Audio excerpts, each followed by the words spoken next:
Si tu es étudiant et qu'actuellement tu doutes de toi et de tes études, reste jusqu'à la fin de cette vidéo, je vais te partager 2 conseils que j'aurais aimé savoir pendant mes moments de doute pendant mes études. Avant que je te partage le premier conseil, pense à t'abonner, objectif 1000 abonnés avant 2026. Mon premier conseil pour toi, c'est tout simplement de t'assurer que le métier que tu vas exercer à la fin de tes études est bien celui que tu penses.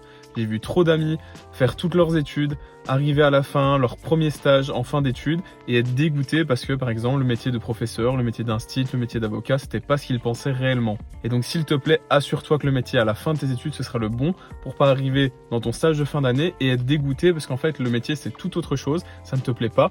Et au final, tu vas arrêter tes études peut-être au bout de 2 ans, 2 ans et demi, 3 ans, et tu vas juste être dégoûté. Mon deuxième conseil pour toi, c'est tout simplement quand tu es sûr du métier que tu veux exercer, quand tu es sûr que tu fais les bonnes études, c'est tout simplement de te rappeler pourquoi tu fais tout ça. Pourquoi tu veux devenir médecin? Pourquoi est-ce que tu veux sauver des gens? Pourquoi est-ce que tu veux être avocat?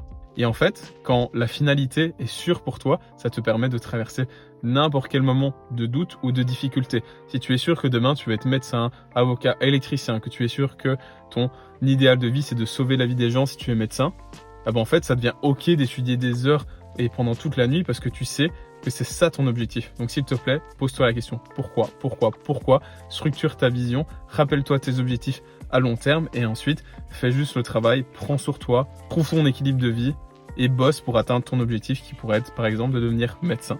Bref, si cette vidéo t'a plu, pense à t'abonner, je te partage plein de valeurs comme ça le plus naturellement possible. Franchement, moi ça me fait kiffer de vous faire des vidéos tous les jours. Et donc la manière de me récompenser, c'est de liker cette vidéo, de me laisser un commentaire avec ton avis, de t'abonner ou encore de partager cette vidéo à un ami qui serait dans un moment compliqué dans ses études pour le moment. Donc voilà, n'hésite pas à penser à lui ou à elle, envoie-lui cette vidéo et on se dit à la prochaine. Ciao!